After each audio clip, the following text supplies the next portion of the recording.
Sunny the Little Sunflower. Once upon a time, in a beautiful garden, there lived a little sunflower named Sunny.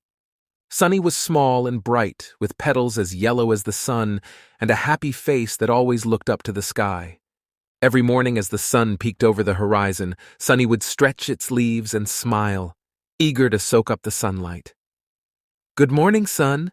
I'm ready for a brand new day," Sunny would say cheerfully. Sunny loved playing hide-and-seek with the other flowers in the garden.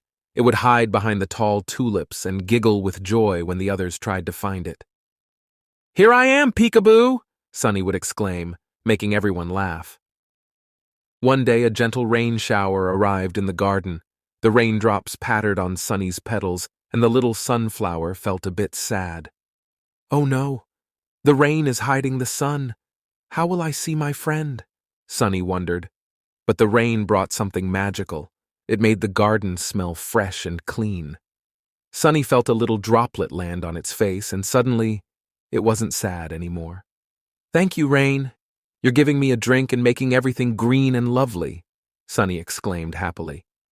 As days went by, Sunny watched the garden change. The rain helped plants grow taller, and the colors became even brighter. Sunny realized that both the sun and the rain were important for making the garden beautiful. One sunny morning, after the rain had stopped, Sunny looked up and saw a beautiful rainbow arching across the sky. "Wow!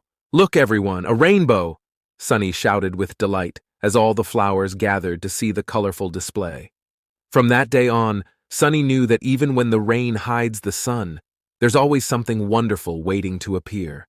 And with a big smile on its face, Sunny continued to grow, bringing joy to the garden and making everyone happy with its bright yellow petals. And so, Sunny the Little Sunflower learned that both sunny days and rainy days could be magical in their own special ways.